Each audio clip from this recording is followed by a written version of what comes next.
వంటి శ్రీ కొండ వెంకటయ్య గారికి, అదేవిధంగా అరుణమ్మ గారికి శ్రీ మల్లికార్జున స్వామి వారి యొక్క ఆశీర్వాదాన్ని మళ్ళీ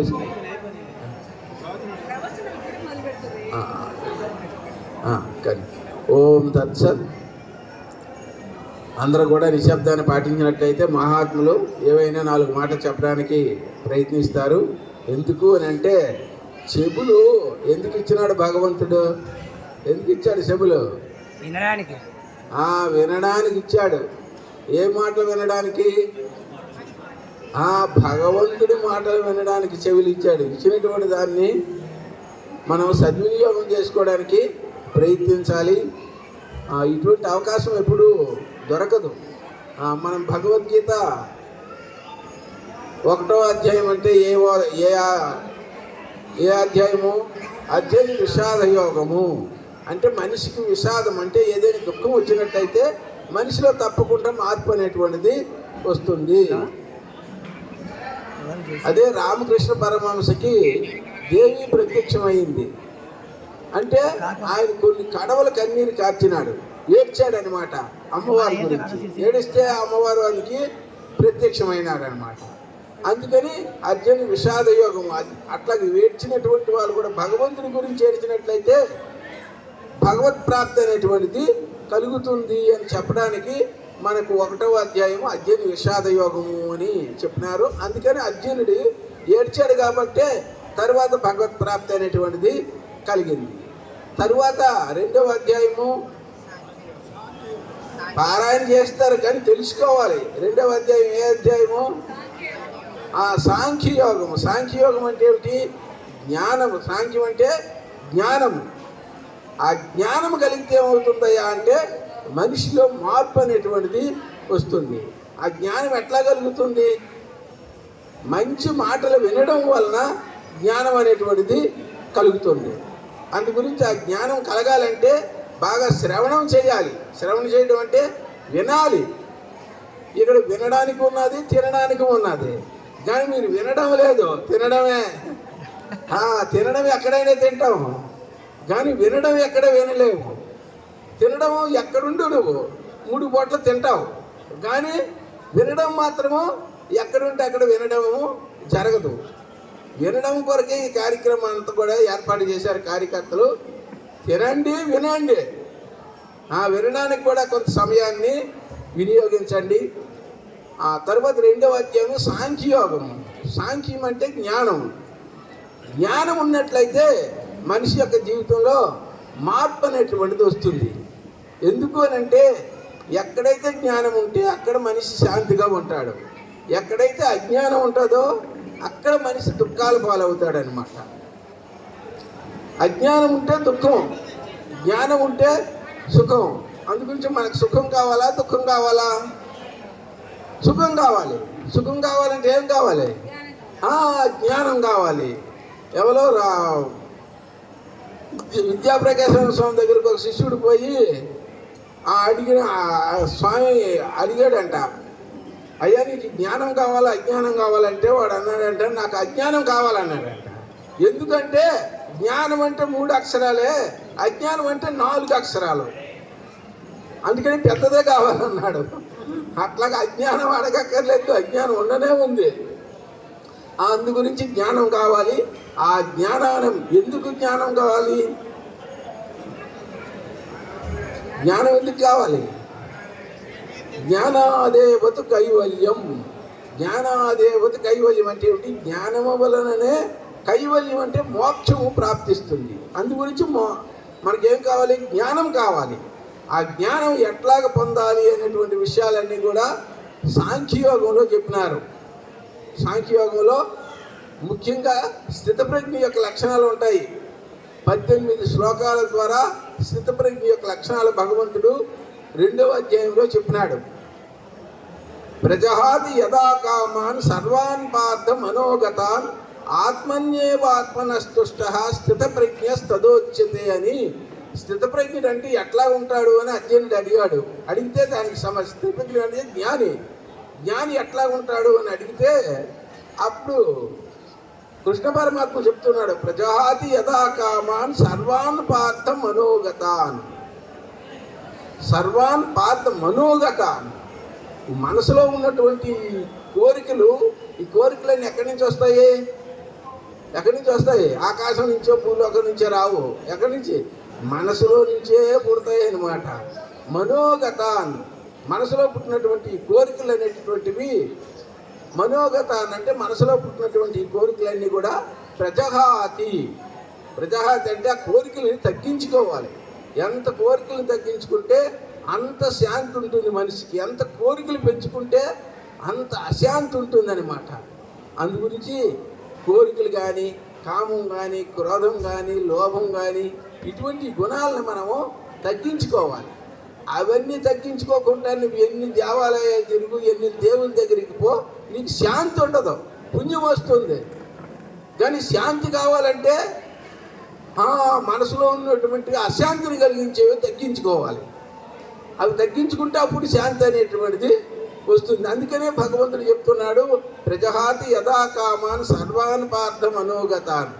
మనసులో ఉన్నటువంటి ఆ కోరికలన్నింటినీ కూడా తగ్గించుకోవయ్యా, వాటిలన్నింటినీ కూడా లేకుండా చేసుకో, అప్పుడు నీకు శాంతి అనేటువంటిది వస్తుంది అనేటువంటి విషయాలన్నీ చెప్పారు. కాబట్టి దాన్ని ఏమన్నారు? జ్ఞాన సాంఖ్యయోగము. సాంఖ్యం అంటే జ్ఞానము. ఆ తర్వాత మరి ఆ జ్ఞానం కలగాలంటే ఏం చేయాలయ్యా అని అంటే 3వ అధ్యాయము కర్మయోగము. కర్మ చేయాలి, ఊరికే జ్ఞానం కలగదు. ఎందుకు కర్మలు చేయాలి? కర్మలు ఎందుకు చేయాలి అని అంటే, కర్మ అంటే మీకు ఎట్లాగ ఉందంటే, ఒక అయ్యవారు ఇద్దరు పిల్లవాళ్ళని పిలిచి, ఒరే కర్త కర్మ క్రియ తెలిసిరా అని అంటే, తెలుసారా అన్నాడంట వాడు. ఈ కర్త అంటే ఏమిట్రా అంటే, చెప్పేవాడు కర్త అన్నాడంట. క్రియ అంటే ఏమిటంటే చెప్పడము క్రియ అన్నాడంట. కర్మ అంటే ఏమిటంటే మీరు చెప్పిందంతా మేము వినడం మా కర్మ అన్నాడంట. అట్లాగా మీకు ఇప్పుడు కష్టమైపోతుంది. మీరు చెప్పిందంతా వినడం వాడి కర్మ అంట. అట్లాగా అట్లా ఉండకూడదు. అందు గురించి కర్మ అంటే ఏమిటి అంటే మనం చేసేటటువంటి పని కర్మ అన్నమాట. మనం ఏ విధంగా పని చేసినట్లయితే మనకి జ్ఞానం కలుగుతుంది. కర్మలు ఎందుకు చేయాలి అని అంటే, కర్మాని చిత్తశుద్ధ్యర్థం. కర్మలు ఎందుకు చేయాలి అంటే మన మనసు శుద్ధం అవ్వాలి. మన మనసు శుద్ధం అవ్వడానికి కర్మలు చేయాలి అన్నమాట. ఇప్పుడు మా మనసు శుద్ధం లేదా, బాగే ఉంది కదా స్వామి, అశుద్ధం ఎక్కడ ఉన్నది, బాగే ఉంది కదా అని అనుకుంటారు. మీ మనసు శుద్ధంగా ఉందా అశుద్ధంగా ఉందని మీకు తెలియాలి అంటే మీరు జపం చేస్తారనుకోండి, కూర్చొని గురువుగారు మంత్రం చెప్పినారు, మంత్రం చెప్పినప్పుడు ఓం నమ శివాయ ఓం నమ శివాయ జపం చేస్తున్నారు. అప్పుడు మనసు ఎక్కడ ఉంటుంది? ఎక్కడెక్కడికో పోతుంది. శుద్ధంగా ఉంటే ఎక్కడ ఉండాలి? ఈశ్వరుడి యందు ఉండాలి. ఈశ్వరుడి యందు ఉండలేదు, అది ఎక్కడెక్కడో తిరుగుతూ ఉందంటే అది శుద్ధం లేదు. అందు గురించి ఆ శుద్ధం అవ్వాలి. శుద్ధం అయ్యిందంటే అప్పుడు మనం ఈశ్వరుడి యందు మనసు పెడితే నిలుస్తుంది అనమాట. మనకి జన్మలో చేసినటువంటి పాపాలన్నీ కూడా అంతఃకరణలో ఉంటాయన్నమాట. అంతఃకరణలో ఉండి అవి మనల్ని మంచి పనులు చేయనివ్వవు. ఈ జపం కానీ, ధ్యానం కానీ, పారాయణ కానీ ఏవి చేయనివ్వము అనమాట. అందుకని మన అంతఃకరణలో పాపాలు ఉన్నాయి. ఆ పాపాలన్నీ పోవాలంటే మన కర్మలు చేయాలి, నిష్కామ కర్మలు చేయాలి. ఆ కర్మలు ఎట్లా చేయాలని 3వ అధ్యాయము చెప్పింది అనమాట. కర్మయోగం చెప్పింది. తర్వాత కర్మయోగం తర్వాత మళ్ళీ ఏమి జ్ఞానయోగం. ఆ జ్ఞానయోగం కర్మలు చేయాలంటే ఎట్లా కర్మలు చేయాలి, ఏ విధంగా కర్మలు చేయాలి అనేటువంటి విషయాన్ని చెప్పింది. ఇప్పుడు వంట చేయాలండి, వంట చేయాలంటే దానికి ఒక పద్ధతి ఉంటుంది. వంట చేసే వాళ్ళు ముందు పొయ్యి వెలిగించేస్తారా? పొయ్యి వెలిగించరు. అన్ని సామాన్లు అంతా తెచ్చుకొని కావలసినవన్నీ కూరగాయలు అన్నీ కోసుకొని అంతా రెడీ చేసుకొని అప్పుడు పొయ్యి వెలిగిస్తారన్నమాట. వంట చేయడానికి పొయ్యి వెలిగించాలి కాబట్టి ముందు పొయ్యి వెలిగిస్తారా? వెలిగించరు. ఎందుకు అని అంటే దానికి ఒక క్రమం ఉంటుంది అనమాట. ఆ కర్మలు ఏ విధంగా చెయ్యాలి అనేటటువంటి విషయాలన్నీ కూడా, ఏ విధంగా కర్మలు చేసినట్టయితే జ్ఞానం కలుగుతుంది అనేటువంటి విషయాలన్నీ కూడా ఆ జ్ఞానయోగంలో చెప్తారనమాట. ఆ జ్ఞానయోగం తర్వాత ఇంకొక అధ్యాయం ఏమిటి? కర్మ సన్యాసి యోగం. కర్మ సన్యాసి యోగం. కర్మలు చేసుకుని కర్మల్లోనే మునిగిపోకురా, కర్మను కూడా సన్యాసం చెయ్యు. అంటే కర్మను కూడా సన్యాసం చెయ్యంటే కర్మలు చేయకుండా ఉండలేమనా? కర్మలు చేయకుండా ఉండలేము. ఎందుకు అంటే నహి కచ్చిక్షణమపి జాతు తిష్టత్యకర్మ కృతు. ఏ మనిషి కూడా ఒక క్షణం కూడా పని చేయకుండా ఉండలేడు. ఎట్లా ఉండలేదు? ఇప్పుడు మేము కూర్చున్నాం కదండి, మేమేం పని చేస్తున్నాం? కూర్చున్నాం కదా, ఏ పని చేయలేదు కదా అని అనుకుంటాము. పని చేస్తూ ఉంటాము, కూర్చున్నాము, ఇక్కడే కూర్చున్నాం, పక్క వాళ్ళతో మాట్లాడతాం. లేకపోతే ఇంటి దగ్గర అయ్యో ఎప్పుడు ఏమైపోయిందో, ఎట్లా ఉన్నారో అని పోతుంది మనసు, ఏదో ఆలోచన చేస్తుంది.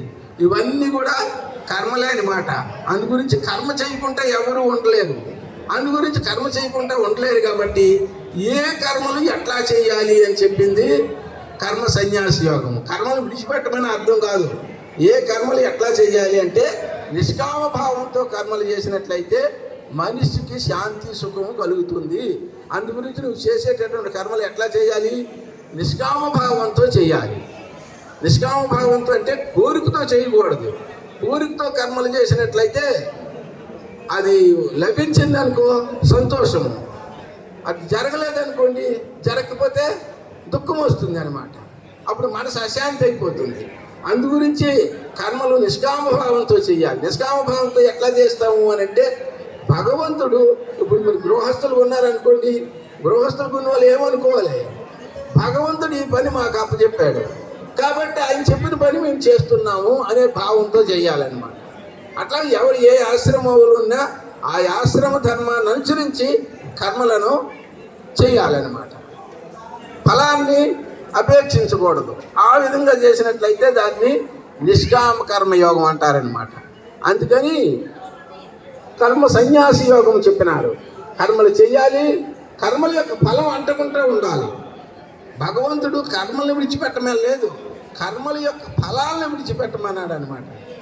ఆ ఫలాన్ని విడిచిపెట్టాలంటే నిష్కామ భావంతో కర్మలు చేయాలని 5వ అధ్యాయం చెప్పింది. 6వ అధ్యాయం ఏమిటి? ఆత్మ సంయమ యోగం. ఆత్మ సంయమ యోగం అంటే మనసును మనం ఏదైనా చేయాలంటే మనసును మనము సంయమం చేయాలి, నిగ్రహించాలి. మనసు మన ఆధీనంలో ఉండాలి. మనసు మన ఆధీనంలో ఉండకపోయినట్లయితే మనం ఏ పని కూడా చేయలేము. అందు గురించి మన మనసును నిగ్రహించాలి. మన మనసును నిగ్రహించాలి అంటే ఏం చేయాలి? మన ఇంద్రియాలని, మన మనసును మనము ఆధీనంలో ఉంచుకోవాలి. మనకు అన్ని తిప్పలు ఎందుకు వల్ల వస్తున్నాయి అంటే ఇంద్రియాల వల్లే వస్తున్నాయి. ఈ చూసిందల్లా కన్ను కోరుతుంది, తినేవన్నీ నోరు కోరుతుంది, వినేవన్నీ చెవులు కోరు. ప్రపంచం అంటే ఏమి లేదు. ప్రకర్షేణ పంచ ప్రపంచ. విశేషంగా 5 ఉన్నాయి ఆ ప్రపంచంలో, ఎక్కువ లేవు. ఏమిటి 5? ఏమిటి 5 ఉన్నాయి? ఏం 5 ఉన్నాయి అంటే జ్ఞానేంద్రియాలు 5 ప్రపంచం అన్నమాట. దాని నుంచి ప్రపంచం తయారవుతుంది. ఎట్లాగా? ఇప్పుడు నోరు ఉన్నదండి, నోటు నుంచి ప్రపంచం అంతా తయారయ్యింది. ఇప్పుడు భోజనశాల తయారైందండి. ఎందుకు తయారైంది చెప్పండి?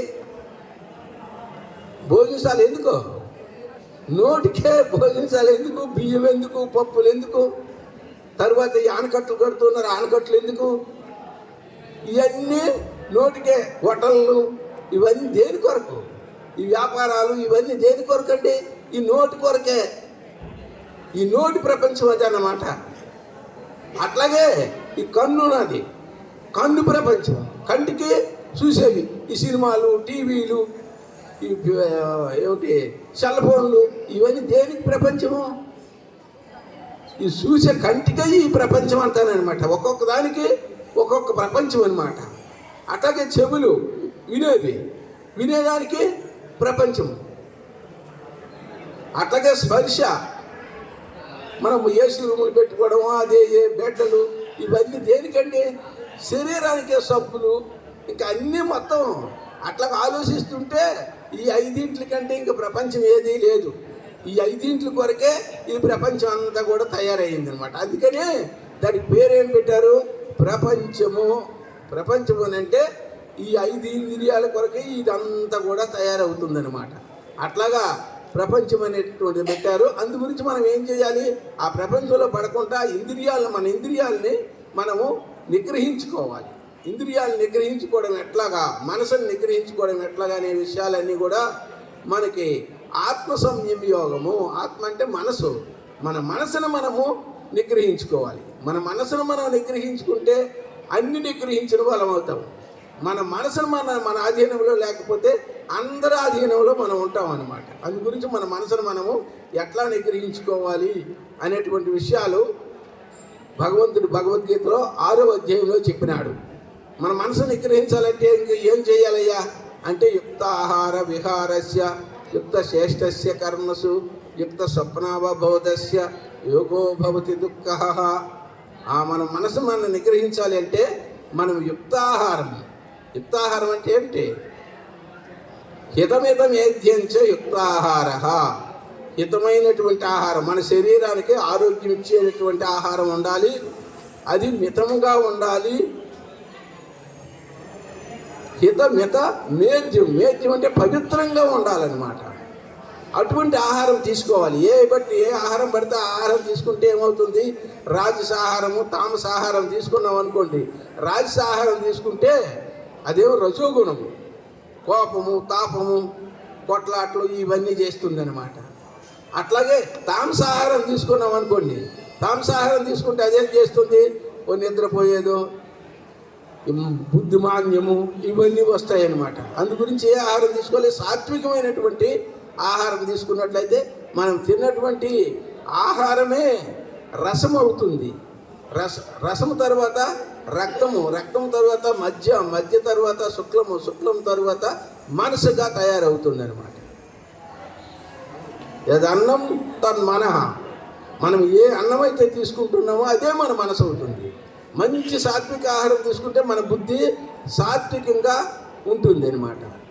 ఇవన్నీ వింటూ ఉంటే ఏమవుతుందంటే ఇదంతా ఎందుకు స్వామి, ఇదంతా ఆచరించగలమా అని అనుకుంటారు. ఈ విధంగా ఆచరించకపోతే ఈ జన్మ కాదు ఎన్ని జన్మలకైనా సరే మనకి జ్ఞానం కలగదు. ఎందుకు జ్ఞానం కలగదు?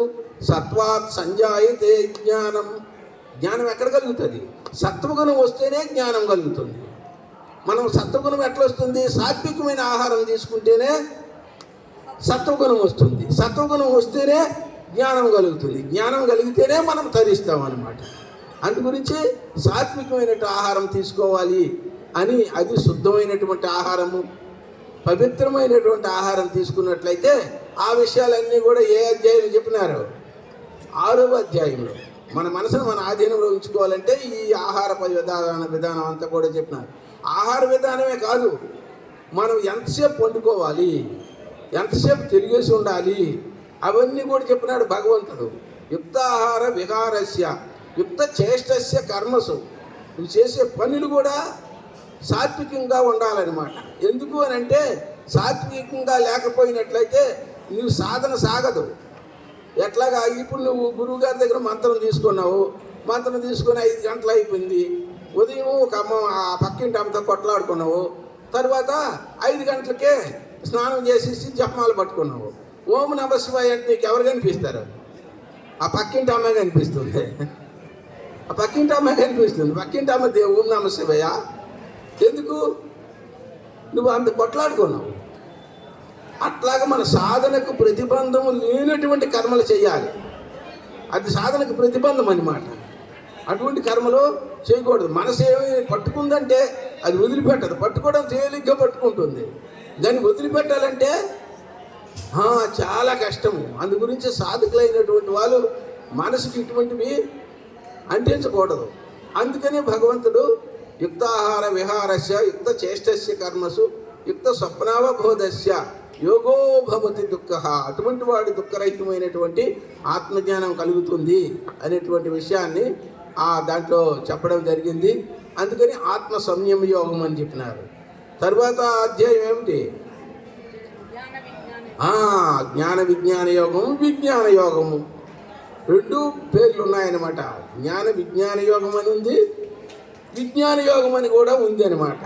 జ్ఞాన యోగం ఉంది కాబట్టి కొంతమంది ఏం చెప్తున్నారు? విజ్ఞాన యోగం చెప్తున్నారు. విజ్ఞాన యోగం అంటే విశేష జ్ఞానం. సామాన్య జ్ఞానం అన్నిటికీ ఉంటుంది. పశువులకి, పక్షులకి, అన్ని సర్వజీవులకి సామాన్య జ్ఞానం ఉంటుంది. సామాన్య జ్ఞానం అంటే ఏమిటి?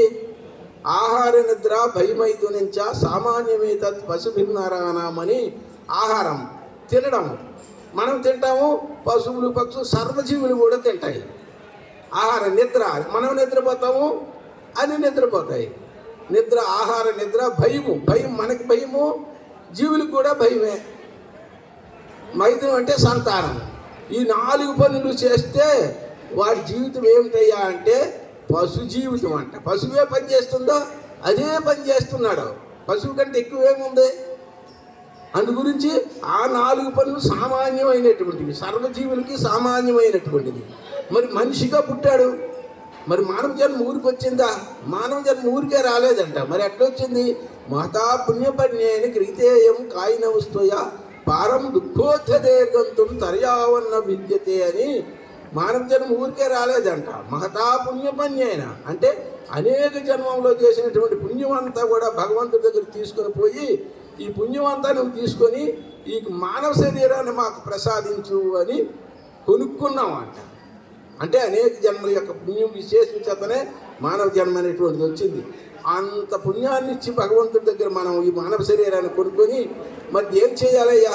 ఈ కొనుక్కున్నటువంటి శరీరంతో దుఃఖం.